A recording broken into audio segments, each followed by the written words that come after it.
Much of epistemology has arisen either in defense of or in opposition to various forms of skepticism. Indeed, one could classify various theories of knowledge by their responses to skepticism. Basically, it is trying to deny or doubt knowledge. So, can you define skepticism in your own words?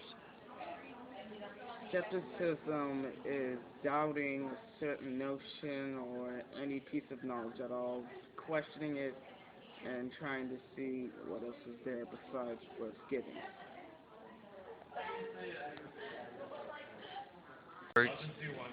Well, in my opinion, skepticism is the ability of an individual to question either the common knowledge or information that is.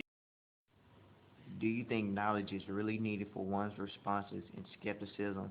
For example, a skeptic just coming up with false statements on the top of his or her head.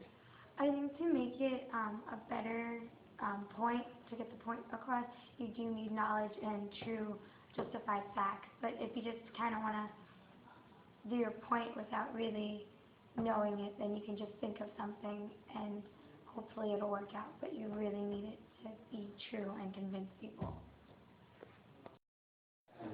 Scientists studies from some of the most respected universities like Harvard have enough proof, studies, and documentation to support the fact that once people are born, their brain does an identification and determines what gender we will be attracted to. Are people who refuse to acknowledge information on this subject being skeptical?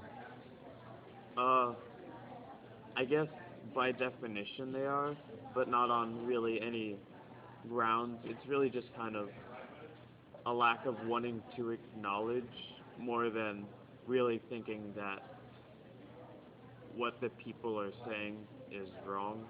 It's like their skepticism isn't really based on any ground. Okay. I do not think so. I don't believe that people. I don't believe that this is something you can be skeptical about. I believe it is just someone who is so ignorant and unwilling to change their mind that they won't even listen to the facts. It's not being skeptical. It's just blocking yourself off from reality.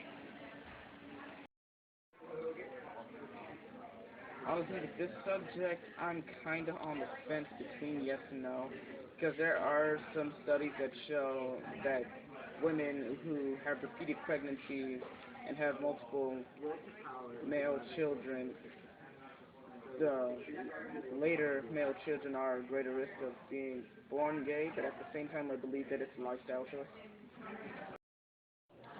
Do you think knowledge is really needed for one's responses in skepticism? For example, a skeptic just coming up with false statements on the top of his or her head? Uh, well, to have like an accurate skeptical view of something, I think you'd need to have knowledge, maybe not about the subject, but about, I guess, arguments in general.